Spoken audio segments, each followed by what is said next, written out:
الرحمن الرحيم. السلام عليكم ورحمة الله وبركاته. الحمد لله الذي أنزل على عبده الكتاب ولم يجعل له عوجا، والصلاة والسلام على هادي البشرية جمعاء الذي أدى الأمانة ونصح الأمة وجاهد في الله حق جهاده، وعلى آله وصحبه ومن تبعهم بإحسان إلى يوم الدين. أما بعد، أيها الإخوة الكرام, para pemirsa, para pendengar TV dan Radio Roja yang dimuliakan Allah Tabaraka wa Ta'ala. Alhamdulillah wa syukru lillah. Kita bersyukur kepada Allah Tabaraka wa Ta'ala yang senantiasa mencurahkan rahmatnya kepada kita, sehingga kita senantiasa berada di atas ketaatan, di atas ibadah yang membuat kita senantiasa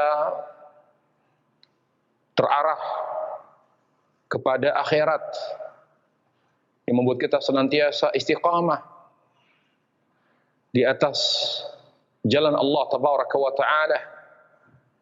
Semoga Allah Jalla wa Ala senantiasa meneguhkan hati kita semua di atas kebenaran dan mempertahankan hal itu hingga akhir hayat kita. Semoga Allah Jalla wa Ala mewafatkan kita semua dalam keadaan husnul khatimah di atas sunnah Rasulullah sallallahu alaihi wasallam. Para jemaah sekalian, para pemirsa dan pendengar yang dimuliakan Allah Tabaraka wa Ta'ala, pada kesempatan yang berbahagia ini kita akan membahas tentang Al-Quran dan adab-adabnya. Al-Quran, ikhwatal iman, adalah kalamullah Tabaraka wa Ta'ala, kalamullah Azza wa Jal,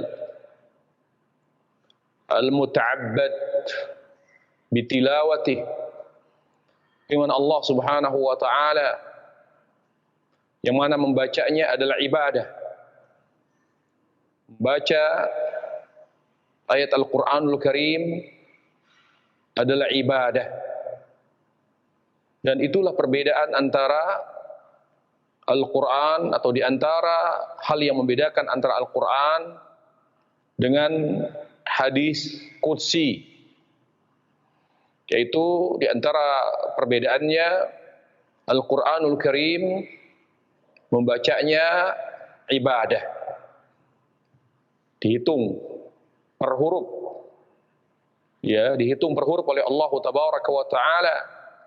Sedangkan ayat hadis qudsi atau hadis ilahi membacanya tidak termasuk ibadah kepada Allah Tabaraka wa Ta'ala. Al-Quranul Karim, ikhwatal iman, adalah zikir terbaik, zikir terbaik secara mutlak.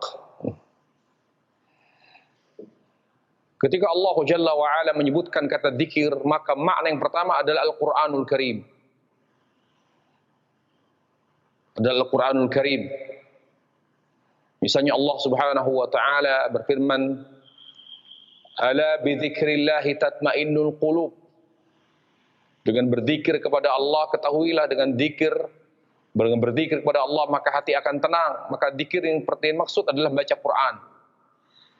Karena Al-Quranul Karim, membaca Al-Quran dengan khusyuk, dengan tadabbur, membaca Quran dengan benar, dengan adab-adabnya, akan membuat hati ini menjadi tenang dan bahagia. Al-Quran adalah Zikir terbaik. Sehingga kita harus memperhatikan adab-adabnya. Semakin kita menerapkan adab-adab Al-Quran, maka kita akan merasakan kedahsyatan zikir Al-Quranul Karim. Dan Allah Jalla wa'ala menurunkan Al-Quran bukan hanya untuk dibaca. Makanya para ulama menyebutkan di antara adab terhadap Al-Quranul Karim al-amalu bih, yaitu mengamalkan Al-Quranul Karim. Oleh karenanya para ulama menjelaskan bahwa ketika Allah Jalla wa'ala dan Rasulnya Sallallahu Alaihi Wasallam menyebutkan tentang keutamaan Al-Quran, misalnya ada sebuah hadis yang berbunyi, Ahlul Qur'ani ahlullahi wa khasatuh. Ahlul Quran, ahli Al-Quran adalah orang khususnya Allah. Siapa yang dimaksud dengan ahlullah, ahlul Quran? Siapa yang dimaksud dengan qari? Qari hakiki bukanlah orang yang menguasai betul ilmu tilawah, yang betul-betul pandai membaca Al-Quran dengan baik. Laisa huwa qari. Qari yang sungguhnya adalah yang membaca Al-Quran dengan baik, memahaminya dengan baik, dan mengamalkannya. Hal yang menguatkan itu adalah hadis Abu Hurairah. Kalau seandainya dikatakan qari atau ahlul Quran hanya sekedar membaca Al-Quran, kepiawaian, kemahiran seorang membaca Quran, lalu dia mendapatkan keutamaan Al-Quran, di mana Allah Jalla wa'ala akan menjadikan Al-Quran menjadi sebab seorang mendapatkan syafaat. Karena Rasulullah SAW bersabda, Iqra'ul Quran, Iqra'ul Quran, fa innahu ya'ti yawmal qiyamah syafi'an li ashabi. Bacalah Al-Quran, karena Al-Quran di akhirat kelak, pada hari kiamat, di hari akhir akan memberi syafaat kepada orang yang suka membacanya.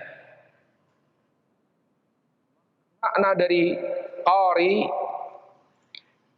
yaitu membaca, memahami dan mengamalkannya dengan benar.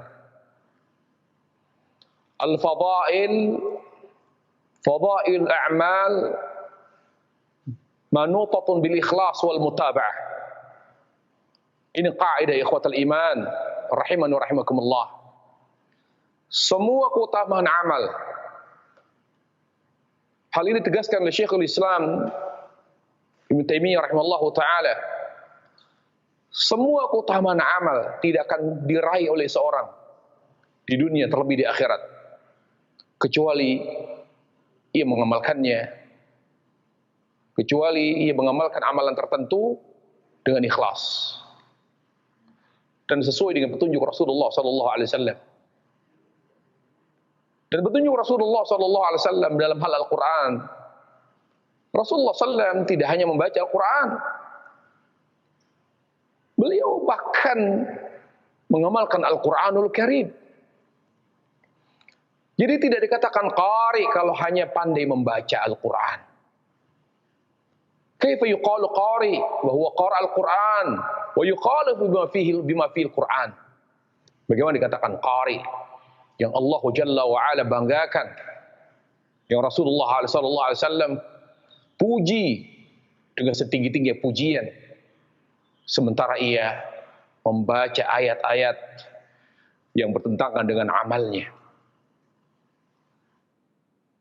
Kaifa yaqra'ul Qur'an wal Qur'anu yal'anu.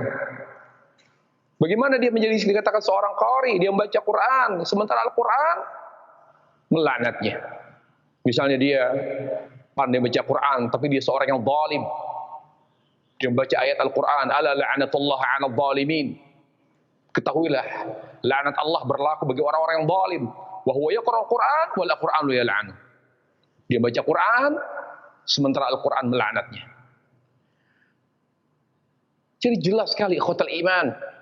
Jangan pernah kita bangga mencapai atau menganggap diri kita seorang qari atau seorang yang dikatakan ahlul Quran.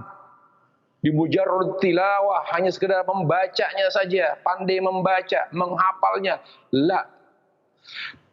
Bagian dari Al-Quran membaca dengan baik. Bagian dari Al-Quran berjihad dengan Al-Quran, di antaranya adalah dengan menghafalnya. Tetapi itu belum sampai kepada tujuan utama. Karena Allah Jalla wa'ala menjelaskan tujuan utama diturunkan Al-Quran adalah untuk diamalkan melalui tadabbur. Allah Ta'ala berfirman, Kitabun anzalnahu ilaik mubarakun liyadabbaru ayati wa liyatadhakkara ulul albab. Kitab yang telah kami turunkan yang penuh dengan keberkahan. Untuk apa kami turunkan? Allah Jalla wa'ala tegaskan liyadabbaru, agar mereka mentadaburi makna dan kandungan Al-Quran. Berkata Imam Abu Amr ibn Salah rahimahullahu ta'ala, mal murad minat tadabbur, apa yang dimaksud dari tadabbur? Tadabbur li ajlil amal. Tadabbur li ajlil amal. Allah mewajibkan kita mentadaburi Al-Quran agar kita bisa mengamalkannya. Agar kita bisa mengamalkannya. Kaifa natadabbaru Quran? Bagaimana kita mentadabburi Al-Qur'anul Karim? Mentadabbur Al-Qur'an tidak bisa hanya melalui bahasa Arab. Tidak bisa hanya melalui bahasa Arab. Meskipun Al-Qur'an dalam bahasa Arab. Karena ada di antara ayat Al-Quran yang tidak bisa dipahami secara bahasa Arab. Harus merujuk kepada tafsir Allah Jalla wa'ala itu sendiri. Merujuk kepada tafsir Rasulullah SAW. Tafsir sahabat. Tafsir tabi'in. Tafsir atba'u tabi'in. Dan ulama al-mufassirun. Jadi betul-betul memahami Al-Quran dengan pemahaman yang sesuai dengan pemahaman sahabat. Tahapan-tahapannya jelas sesuai dengan tahapan sahabat Rasulullah sallallahu alaihi wasallam. Fahmul Quran bil athar. Memahami Al-Quran dengan athar. Ini penting ma'asyiral muslimin. Dengan kita memahami Al-Quran sesuai dengan pemahaman sahabat Rasulullah sallallahu alaihi wasallam secara umum, ya, apa yang disepakati tidak ini maksud dengan pemahaman sahabat ketika pemahaman salah pribadi mereka, personal mereka yang bersifat keliru, tapi yang disepakati oleh sahabat Rasulullah. Ketika sahabat sepakat bahwa ayat itu maknanya sesuai dengan apa yang Allah jelaskan, ya, maka itulah tafsir. Ketika sahabat Rasulullah SAW sepakat bahwa ayat itu sudah ada tafsir dari Rasulullah SAW, maka itulah itu dimaksud dengan pemahaman sahabat. Dan demikian seterusnya. Setelah Al-Quran dipahami dengan benar sesuai dengan ijma sahabat, sesuai dengan pemahaman sahabat, baru tadabbur maknanya merenungi, meresapi. Kita resapi maknanya. Tapi kalau kita meresapi tetapi berangkat dari titik pemahaman yang salah, maka tidak akan pernah ada tadabbur. Kalau tadabbur kita salah dan keliru atau tidak sempurna, maka kita sulit mengamalkan Al-Quran, menghadirkan amal saleh melalui Al-Quranul Karim. Para jemaah sekalian Allah Subhanahu wa taala, Al-Quran berdasarkan kesepakatan ulama, a'dhamud dzikr al-itlaq, dzikir teragung secara mutlak. Dan dalam hal ini ikhwatul iman, Al-Quran tidak boleh dikhususkan sebagian surat atas sebagian lainnya, kecuali dengan dalil. Tidak boleh dikhususkan secara amal, secara waktu, secara tempat, apapun itu. Surat-surat tertentu dibaca pada waktu tertentu, tidak dilakukan kecuali dengan dalil. Misalnya membaca surat tertentu pada malam atau hari tertentu. Walaupun Al-Quran adalah dzikir terbaik, tetapi mengkhususkan Al-Quran di waktu tertentu, pada tempat tertentu, untuk amalan tertentu, la budda min dalil. Harus dengan dalil. Harus ada tuntunannya dari Rasulullah sallallahu alaihi wasallam dan sahabat. Li'annahu law kana khairan la sabaquna ilaih. Kalau seandainya Al-Quranul Karim yang dikhususkan pada waktu tertentu, tempat tertentu, untuk amalan tertentu adalah benar, adalah baik, tentu Rasul dan sahabat sudah lebih dahulu mengamalkannya. Ini yang penting ya ikhwatal iman. Dan tidak semua surat Al-Quran memiliki keutamaan. Tidak semua. Hasbuka. Cukup bagi kita, hasbuna. Cukup bagi kita Al-Quran adalah kalam Allah Azza wa Jalla. Tapi menyebutkan Al-Quran untuk amalan tertentu harus dengan dalil. Menyebutkan Al-Quran memiliki keutamaan tertentu juga harus dengan dalil yang sahih dari Nabi Sallallahu Alaihi Wasallam. Ini penting ikhwatul iman, sehingga tidak ada pembodohan terhadap masyarakat kaum muslimin. Banyak sekali amalan-amalan dari Al-Quran, dari ayat ini, dari ayat itu dikutip, dicomot sana, comot sini, tetapi tidak ada dalilnya. Ya, Allahul Musta'an. Ya ikhwatul iman rahimahullah. Kemudian untuk menyempurnakan tadabbur, maka perlu adanya adab. Agar kita bisa mencapai tadabbur dengan baik, maka kita perlu menerapkan adab-adab Al-Quran. Ilaikum adabul Quran. Berikutnya beberapa adab Al-Quranul Karim. Yang pertama, ketika kita membaca Al-Quran, kita harus membaca Al-Quran ikhlas karena Allah Subhanahu wa taala. Semata-mata karena Allah Azza wa Jalla. Karena ingin mendekatkan diri kepada Allah dengan baca Quran. La li syuhrah wala lil ujrah. Tidak boleh seorang baca Quran karena ingin dikenal sebagai seorang qari, ingin didengar suaranya, ingin dipuji, disanjung oleh banyak orang bahwa dia adalah seorang yang indah suaranya. La ma'ijuz hadza. Tidak boleh ini. Iqra al-Quran bi ikhlas. Baca Al-Quran dengan ikhlas. Karena Allah tabaraka wa ta'ala berfirman, "Wa ma umiru illa liya'budullaha mukhlishina lahuddin." Tidaklah mereka disuruh beramal kecuali karena Allah. Hadis Abu Hurairah radhiyallahu anhu. Setiap beliau meriwayatkan, menyampaikan hadis ini, beliau pingsan. Karena isi dari hadis itu adalah thalatha awwalu man tasa'ara finnar. 3 orang yang pertama kali dilempar ke neraka, merasakan dahsyatnya siksa neraka. Di antaranya adalah seorang qari yang pandai, yang mahir baca Quran, tetapi dia baca Quran bukan karena Allah. Dia bohong. Bahkan Allah katakan, bal kadzibta walakinnaka qara'tal Qur'an liqala qari. Kamu baca Quran bukan karena aku, kata Allah Jalla wa ala. Kamu dusta, kamu bohong.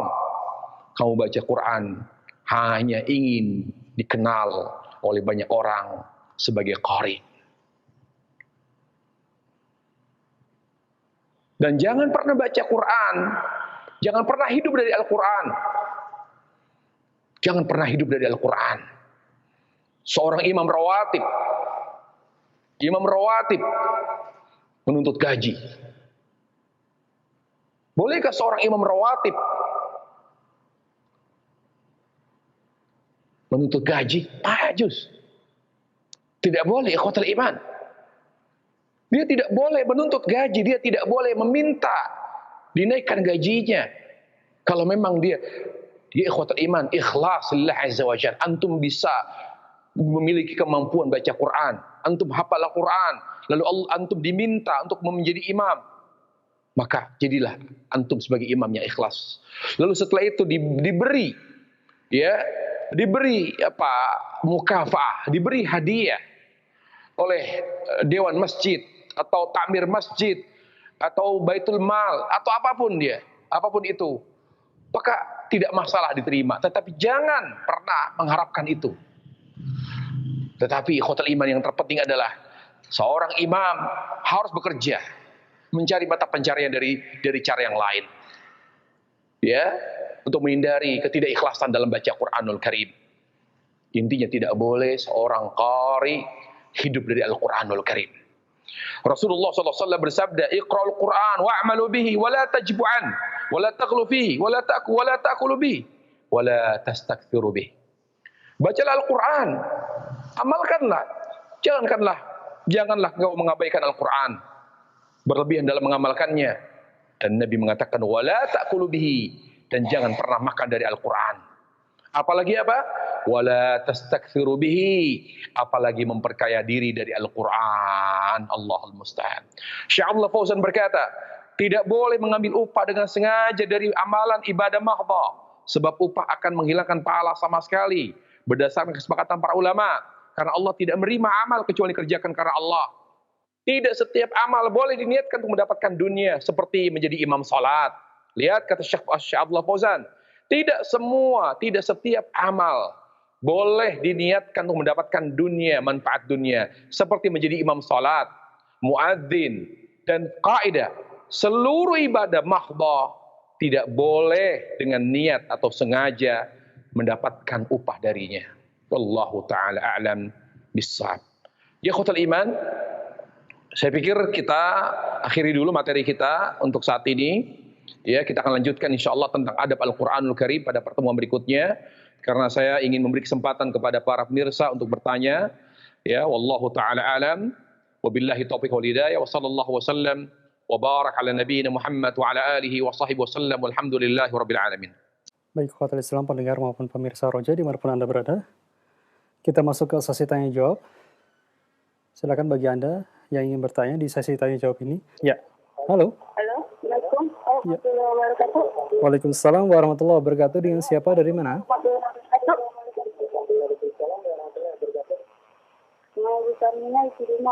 Nah, sebelumnya mohon maaf dikecilkan dulu volume radio atau televisinya.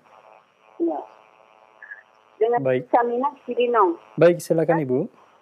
Waktu saya di Jakarta, saya diajarkan membaca Al-Quran, dilatih dengan orang-orang bidah. Dia masih udah tua renta. Apakah dengan bisa belajar ini, dia dapat pahalanya, Ustaz? Mohon nasihat, Ustaz. Jazakumullah khairan. Assalamualaikum warahmatullahi wabarakatuh. Waalaikumsalam warahmatullahi wabarakatuh. Nah, Ustaz, silakan. Allah tabaraka wa ta'ala menyuruh kita untuk membaca Quran dengan baik. Membaca Quran dengan baik. Sebagaimana Allah katakan, yatlunahu haqqa tilawati. Yaitu mereka adalah orang-orang yang membaca Quran dengan sebenar-benarnya bacaan. Ya, membaca dengan bacaan yang sebenarnya. Makna membaca Quran dengan sebenarnya yang tersebut dalam ayat, yaitu diantaranya adalah membaca ayat dengan benar, membaca Quran dengan benar sebagaimana yang dijelaskan oleh Ibnu Mas'ud radhiyallahu anhu. Nah, pertanyaannya adalah, apakah seorang yang ingin membaca Quran dengan benar, apakah harus melalui talaqi?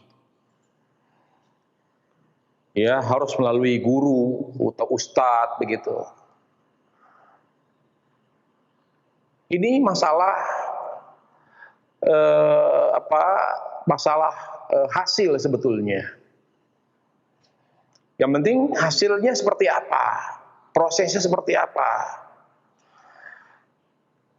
Tentu dalam hal ini berbeda dari satu orang ke orang lain.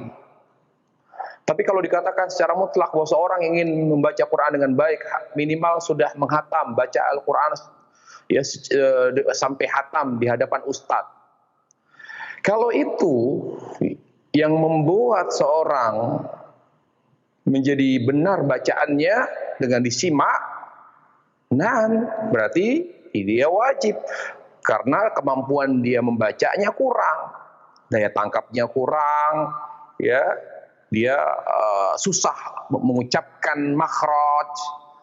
Jadi orang yang seperti ini, ya dia harus belajar melalui guru, menyimak bacaannya, ya, seluruh surat, sehingga dia tidak asal baca di hadapan guru yang bisa mengoreksi dan memperbaiki bacaannya.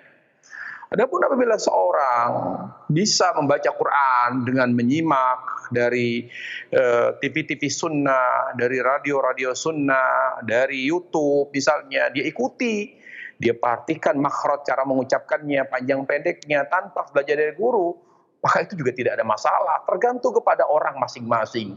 Dalam hal ini kaidah mengatakan al-wasailah kamul ghaya, wasilah itu, sarana itu bergantung hukumnya kepada hukum tujuan. Jadi ketika tujuannya adalah wajib bisa membaca Quran, tetapi sarananya ada orang yang bisa baca Quran dengan baik tanpa guru, di mana dia melalui YouTube dia belajar Al-Quran, melalui TV-TV dan radio sunnah, atau hal yang lain, baca buku, metode Iqra misalnya, metode Syafi'i, ya, metode Syafi'iyah misalnya, dia banyak baca-baca metode-metode cara membaca Quran dengan baik misalnya, dan itu membuahkan hasil sementara dia tidak belajar sama guru. Intinya dia sudah mencapai tujuan, dia membaca Quran dengan baik, ya. Dan tapi lebih baik lagi ketika dia bisa memperdengarkan bacaannya, karena bisa jadi dianggap dia sudah benar tapi ternyata kurang benar, karena masalah makhraj juga perlu adanya guru. Jadi lebih baik memang, ya, seorang ketika akan baca Quran, dia memperdengarkan, menyimak bacaan Al-Qurannya di hadapan guru, agar bacaannya lebih baik dan lebih benar. Wallahu a'lam. Alhamdulillah, terima kasih atas jawabannya telah disampaikan. Untuk para pendengar dapat bertanya pula melalui pesan singkat yang dapat Anda kirimkan. Namun sebelumnya kami kembali angkat di kesempatan berikutnya melalui layanan line telepon bagi Anda yang ingin terhubung secara langsung. Baik, silakan. Halo. Halo. Iya, assalamualaikum. Waalaikumsalam warahmatullahi. Dengan siapa, dari mana? Dari Abu Kaji Cikarang. Nah, sebelumnya mohon maaf Bapak, dikecilkan dulu volume radio atau televisinya. Iya, iya. Ya. Silakan langsung ke pertanyaan, Pak. Ini mengenai surat Al-A'raf ayat 204 ya. Baca Al-Quran di luar sholat sama lagi sholat, gimana itu? Yang apabila Al-Quran dibacakan gitu, harus diam apa sih? Iya. Lakunya di luar sholat apa di lagi sholat gitu gimana? Nah, terima kasih atas jawabannya. Ditunggu dari jawaban Ustaz. Iya. Baik. Silakan Ustaz. Memahami, ya, firman Allah Jalla wa Ala wa idza quri'a al-Qur'anu fastami'u lahu wa ansitu Itu berlaku di dalam dan di luar salat. Ya, berlaku di dalam dan di luar salat sebagaimana yang dijelaskan oleh oleh Imam Ahmad rahimahullahu taala. Jadi kita tidak hanya mendengarkan bacaan imam di dalam salat, misalnya dia membaca Al-Fatihah kita menyimaknya, kemudian juga ketika dia membaca surat kita menyimaknya, tapi juga ya kewajiban menyimak bacaan Al-Quran juga berlaku ya di luar salat, juga berlaku di luar salat sebagaimana dijelaskan para ulama, di antaranya adalah Imam Ahmad rahimahullahu taala. Oleh karenanya bukan termasuk adab ketika kita menyetel Al-Quran di mobil, ya menyetel ya siaran Al-Quran atau menyalakan radio menyalakan radio dan di dalamnya ada bacaan Quran, lalu kita ngobrol, maka bukan termasuk adab. Ya, maka kita tidak menerapkan adab dalam hal ini. Makanya para jemaah sekalian Allah Subhanahu wa taala, ya, kita sepatutnya menyimak, mendengarkan. Kalau kita tidak bisa mendengarkan, menyimaknya, maka matikan. Matikan hal tersebut ya. Karena apa? Karena juga Rasulullah SAW menegaskan wa idza qara fansitu, umum dalilnya. Rasulullah mengatakan wa idza qara fansitu. Jika imam salat maka dengarkan. Nah, Imam Ahmad mengatakan ya, para ulama berijma. Ayat Al-A'raf 204 itu kata Imam Ahmad bahwa ayat tersebut lebih berlaku pada orang yang berada di dalam salat. Orang yang berada dalam salat. Jadi ya kita, makanya sebagian ulama mengatakan cukup kita tidak perlu baca Quran, kita cukupkan bacaan imam. Bacaan Al-Fatihahnya, bacaan suratnya, kita tidak perlu membaca dua baik Al-Fatihah maupun surat. Tapi juga ayat ini berlaku di luar salat. Berlaku di luar salat, tetapi penekanannya tidak sekuat di dalam salat. Ya, penekanan perintahnya tidak sekuat di dalam salat. Di luar salat sangat dianjurkan untuk mendengar, menyimak. Seandainya seorang sedang nyetel qiraatul Quran, lalu dia sambil ngobrol, apakah berdosa? Yang sahih tidak berdosa, tetapi kurang beradab. Wallahu taala a'lam. Nah. Baik Ustaz, jazakumullahu khairan wa barakallahu fikum atas jawaban yang telah disampaikan. Dan berikutnya kami bacakan pertanyaan dari pesan singkat atau telah masuk pertanyaan dari WhatsApp. Beberapa pertanyaan senada yang menanyakan berkaitan dengan seorang wanita. Ustadz ingin bertanya karena sampai saat ini ada masih kebingungan apakah wanita haid boleh membaca Al-Quran atau tidak, karena ada yang mengatakan boleh dan ada pula yang mengatakan tidak boleh. Mohon pencerahannya Ustaz. Barakallahu fikum. Dalilnya adalah al-bara'ah asliyah. Asalnya mereka boleh membaca Al-Quran baik dalam keadaan suci maupun dalam keadaan tidak suci seperti haid dan nifas. Kecuali ada dalil yang mengharamkannya, yang melarangnya. Nah, tentang dalil yang mengharamkannya, tentang dalil yang melarangnya, disebutkan oleh Syekh Abdul Fauzan ya dalam kitab Minhatul Allam. Beliau mengatakan ya, dalam hal ini tidak ada dalil sahih. Dalam hal ini tidak ada dalil sahih dan jelas yang melarang wanita haid menyentuh dan membaca Al-Quran. Ya. Dan pendapat ini dikuatkan oleh Syekhul Islam Ibnu Qayyim dan para ulama yang lain. Jadi yang sahih, bolehnya wanita haid dan nifas menyentuh dan membaca Al-Quran secara mutlak. Kenapa boleh? Karena tidak ada dalil yang sahih dan yang jelas-jelas melarang. Ada sahih tapi tidak jelas. Hanya sifatnya ke arah, seolah-olah melarang tapi tidak tegas larangannya. Ada dalil yang tegas melarang tetapi tidak sahih. Jadi ketika hal itu terjadi, tidak ada dalil yang sahih dan tegas melarang wanita haid membaca Quran, berarti kembali pada hukum asal.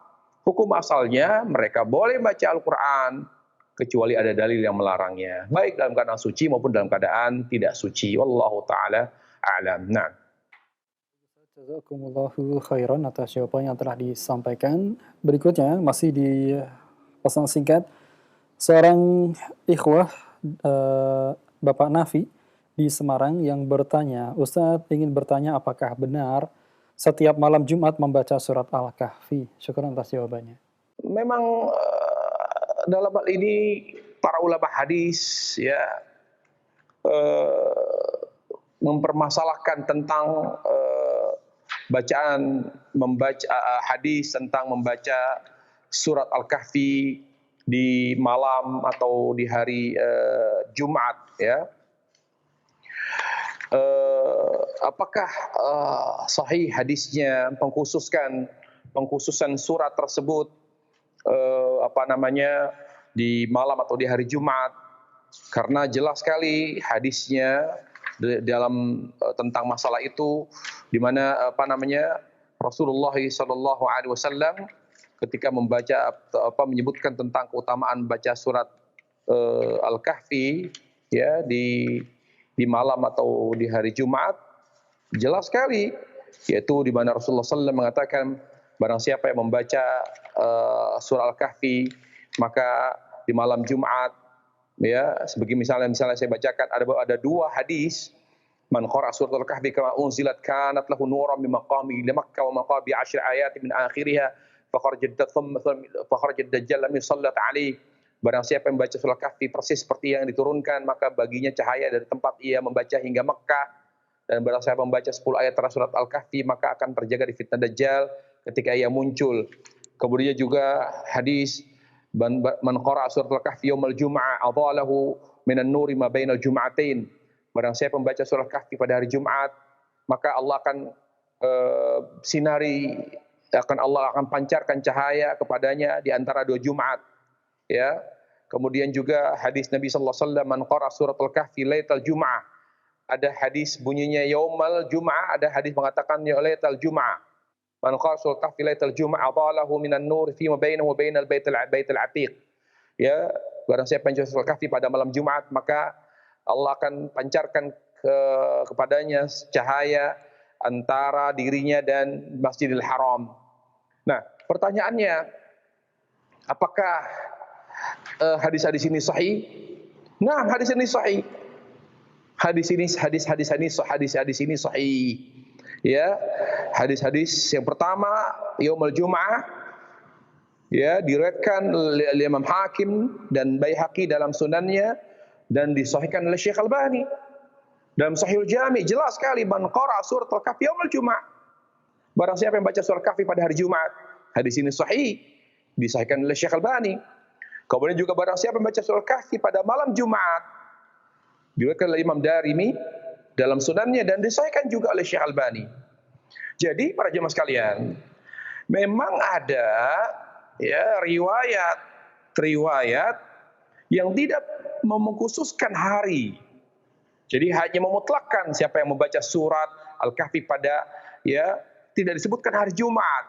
Tetapi ada perawi yang menyebutkan hari Jumat atau malam Jumat, dan dia adalah perawi yang thiqah. Ya, ada kaidah dalam ilmu hadis, ziyadatu thiqati maqbulah. Tambahan riwayat seorang perawi yang thiqah itu diterima. Jadi kita tidak bisa mengatakan dhaif, lemah, hanya karena ada beberapa perawi yang menyebutkan tentang keutamaan surah Al-Kahfi tapi tidak menentukan waktunya, tidak menentukan harinya. Tapi ada perawi yang menyebutkan itu. Jadi kita katakan ini adalah ziyadatu thiqah. Ada tambahan riwayat dari seorang perawi yang thiqah. Dan akhirnya para ulama, sebagian ulama hadis mensahihkan hadis yang menyebut waktu terkait membaca surat Al-Kahfi, baik itu di malam Jumat maupun di hari Jumat, dengan keutamaan yang berbeda-beda. Di malam Jumat kita membaca Al-Kahfi, Allah Jalla wa Ala memancarkan cahayanya di antara antara dirinya sampai ke Masjidil Haram. Barang siapa yang membaca surah Al-Kahfi di hari Jumat, maka Allah akan memancarkan cahaya ya, antara Jumat sampai Jumat berikutnya. Jadi Allahu a'lam ikhwatal iman, hal ini adalah amal yang tidak perlu menjadi polemik. Seandainya ada pendapat ulama yang lain, tetapi kita katakan ulama yang mengatakan bahwa soal kahfi bisa dikhususkan pada malam dan hari Jumat membacanya, dan itu adalah memiliki pendapat yang memiliki kekuatan dalil, maka tidak perlu dijadikan polemik, tidak perlu dibuat, tidak perlu menyampaikan hal-hal yang meragukan. Ya ikhwatal iman, zaman kita zaman orang-orang jauh dari amal. Zaman orang-orang jauh dari amal. Zaman orang-orang dekat dari bid'ah. Apakah pantas ketika kita mengetahui orang-orang sekitar kita malas beramal, dekat dari maksiat, dekat dari bid'ah, apa yang mereka lakukan setiap malam Jumat? Qur'an Yasin, khusus surat Yasin. Nah, mereka mengkhusus surat Yasin. Tidak ada dalilnya, jelas sekali tidak ada dalilnya, tidak ada contohnya, tidak ada dalilnya. Taib. Ketika kita melarang, lalu apa solusinya? Subhanallah, ini salah satu bijak dalam dakwah. Ketika kita melarang, kita beri solusi, ya, agar mereka dekat kepada sunnah, yang segera beralih secara perlahan dari tradisi mereka yang lama, di mana mereka senantiasa membaca surat Yasin. Yang kedua, ikhwatul iman, menimbulkan keraguan. Mereka sudah bertahun-tahun mengamalkan soal kahfi, membaca di malam dan hari Jumat, lalu melontarkan pendapat, sementara ada pendapat ulama yang memiliki kekuatan dalil. Ala kulli hal ikhwatul iman, cobalah kita lebih bersikap bijak. Siapapun dia, seorang dai, seorang ustadz, tidak semua ucapan yang benar disampaikan di setiap tempat. Ke semua orang, di setiap waktu, apakah hasilnya maslahat lebih besar atau tidak? Pertimbangan itu ikhwatul iman. Kalau hal itu disampaikan, khilaf para ulama tentang kedudukan hadis tentang membaca surah kahfi di malam Jumat, disampaikan di majelis khusus, di majelis talabatul ilm, lantas mereka mungkin ingin mendiskusikan tentang takhrij hadis. Tapi kalau itu disampaikan ke orang awam, wallahi mereka akan mengalami keraguan, bingung dia. Benar enggak sih? Benar enggak baca surah kahfi di malam Jumat? Katanya hadisnya dhaif. Wallahi ma'asluh hadza. Ini enggak pantas ikhwatul iman. Saya ingin sampaikan yang sahih, wallahu a'lam, bahwa termasuk sunnah membaca surah kahfi di malam dan di hari Jumat. Wallahu ta'ala alam. Nah. Baik Ustaz, jazakumullahu khairan wa barakallahu fikum atas jawaban yang telah disampaikan. Dan berikut pertanyaan yang membahas kembali atau bertanya kembali tentang wanita haid. Ustadz, Assalamualaikum. Izin bertanya, apakah wanita haid yang membaca Al-Quran harus berwudu terlebih dahulu? Demikian Ustadz, mohon disampaikan penjelasannya. Silakan. Tidak perlu, karena wudu tidak bermanfaat gitu. Wudu itu kan hanya bisa mengangkat hadas kecil. Sementara haid itu kan hadas besar. Ya. Kalau jadi dengan wudu tidak masalah, tanpa wudu pun tidak masalah. Ya. Tanpa wudu pun tidak masalah. Kalau dia berwudu sebelum dia baca Quran, seorang wanita haid, bukan karena keyakinan bahwa dengan wudu maka dia dalam keadaan suci, ya, dari hadas kecil, ya, kita katakan maka itu keliru. Tetapi kalau dia berwudu karena ingin berusaha dalam keadaan suci atau mengamalkan amalan dicintai Allah Jalla wa'ala, walaupun wudu itu tidak bermanfaat bagi dia atau tidak mengangkat hadas, tetapi bermanfaat dari sisi di mana dia berwudu karena Allah Jalla wa'ala, karena dia suka mencintai wudu, mencintai amalan dicintai Allah Subhanahu wa ta'ala. Ya, jadi kalau dia mencintai amalan dicintai Allah Jalla wa'ala, ya, lalu dia mana dia berwudu sebelum baca Quran meskipun dia haid, maka insyaallah labas. Insyaallah enggak apa-apa insyaallah. Wallahu taala alam. Naam. Baik Ustaz, jazakumullahu khairan wa barakallahu fikum, dan kita akan angkat kembali di layanan telepon untuk para pendengar dan juga pemirsa yang ingin bertanya secara langsung. Silakan. Warahmatullahi wabarakatuh. Waalaikumsalam warahmatullahi wabarakatuh. Dengan siapa, dari mana? Ini Pak Mukhtar di Riau. Pak Mukhtar, silakan Pak. Saya mau tanya ini masalah kalau di mushaf Al-Quran yang tidak ada terjemahnya itu, dulu sering kita jumpai tertulis di halamannya ayat Al-Quran la yamassuhu illal mutahharun. Ini sering diartikan tidak boleh menyentuh mushaf Al-Quran kecuali orang-orang yang suci dari wudu atau suci dari hadas besar dan kecil. Bagaimana sebetulnya Ustaz? Kalau apakah begitu kita menyentuh Al-Quran harus suci dulu, atau maksudnya ada yang mengartikan hati seseorang tidak akan tersentuh dengan kandungan Al-Quran kecuali orang yang bersih dari iri, dengki, sombong, dan lain sebagainya, akhlak-akhlak yang buruk itu Ustaz. Bagaimana sebenarnya Ustaz, saya minta tahu. Terima kasih. Assalamualaikum. Waalaikumsalam warahmatullahi wabarakatuh. Terima kasih Pak Mukhtar dari Riau. Silakan Ustaz untuk jawabannya. Ya, baik Pak Mukhtar dari Riau.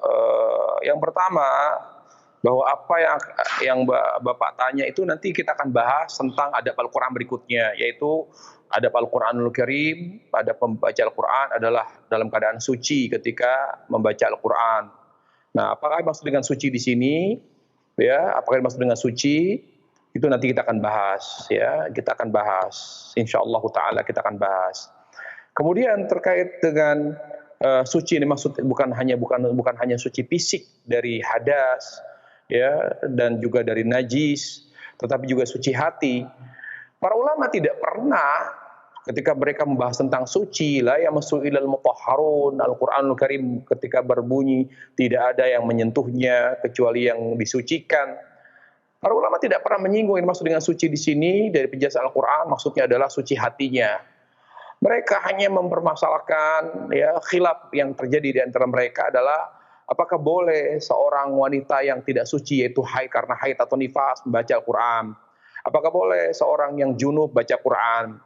Apakah boleh seorang yang tidak punya wudhu dalam keadaan memiliki hadas kecil, dia baca Quran? Itu ulama jadi mengatakan suci di sini, suci dari hadas kecil dan hadas besar. Mereka tidak pernah memahami suci maknanya suci hatinya dari segala penyakit hati, dengki, sombong, riya, sum'ah. Ini terlalu berlebihan, ya, terlalu berlebihan. Wallahu a'lam. Karena Al-Qur'an bukan amalan hati. Al-Qur'an itu amalan lisan yang dibaca dengan hati.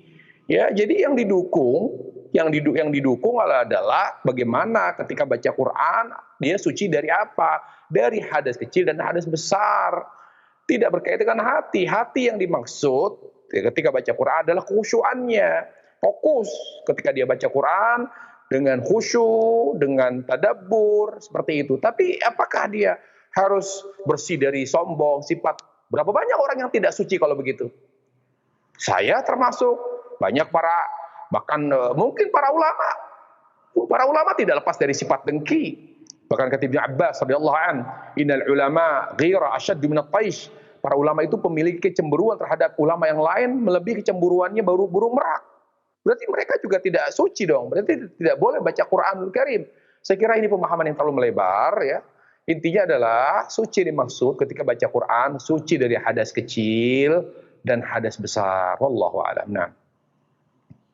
Alhamdulillah, jazakumullahu khairan atas jawaban yang telah disampaikan, dan nampaknya pertanyaan tersebut merupakan pertanyaan terakhir di sesi tanya jawab kajian sore hari ini, dan kita akan mengakhiri kesempatan ataupun kajian ilmiah di kesempatan ini. Mohon disampaikan sebagai ikhtitam menutup pelajaran kita, Ustaz. Silakan. Nah, ikhwatul iman rahimahullah, Al-Qur'anul Karim adalah pegangan hidup seorang muslim. Ya, pegangan hidup seorang muslim. Dia adalah hujjah, dia adalah argumen. Kita tidak akan pernah dekat dengan Al-Qur'an. Kita tidak akan pernah dekat dari Allah Jalla wa Ala kalau kita tidak dekat dengan Al-Qur'an. Kita tidak akan pernah mengenal Allah Jalla wa Ala kalau kita tidak mempelajari Al-Qur'anul Karim dan tidak mengamalkan Al-Qur'an. Jadi kuncinya agar kita dekat dengan Allah, kalau kita ingin meraih keberkahan, kebahagiaan dunia akhirat, maka kita harus dekatkan diri dengan Al-Quran. Bagaimana cara mendekatkan diri dengan Al-Quran? Bukan cuma menghafal Al-Quran. Nggak cukup hanya menghafal Al-Quran, tapi tidak mengamalkannya dengan benar. Karena ujung dari Al-Quran itu amal. Allah Jalla wa'ala menghadirkan kita di dunia untuk beramal. Bukan hanya untuk membaca Al-Quran. Makanya di akhir hayat, di akhir kehidupan dunia, Allah cabut Al-Quran dari dada-dada manusia. Allah cabut Al-Quran dari mushaf-mushaf. Udah nggak ada lagi Al-Quran. Apa maksudnya? Karena sudah tidak ada lagi kesempatan beramal. Sudah tidak boleh lagi seorang beramal. Ya, karena Rasulullah SAW mengatakan, Inna Allah yaqbalu taubatal abdi ma lam yughayyihi wa ma lam tamta'u wa ma lam tatlu syams maghribiha. Allah Jalla wa Ala tidak akan pernah menerima taubat, yaitu amal seorang hamba ketika rohnya sudah sampai tenggorokan dan ketika matahari terbit dari barat. Jadi kita baca Quran untuk beramal. Itu mengamalkan Al-Quranul Karim. Amal apa yang dikamalkan? Amal yang merupakan bukti cinta kita kepada Allah Jalla wa Ala. Demikian yang bisa sampaikan daripada ikhtitam atau penutup daripada kajian kita. Wabillahi taufiq wal hidayah. Wa sallallahu wa sallam wa barak Nabi Muhammad wa ala alihi wa sahbihi wasallam. Subhanallah bihamdik, asyhadu an la ilaha illa anta, astaghfiruka wa atubu ilaik. Assalamualaikum warahmatullahi wabarakatuh.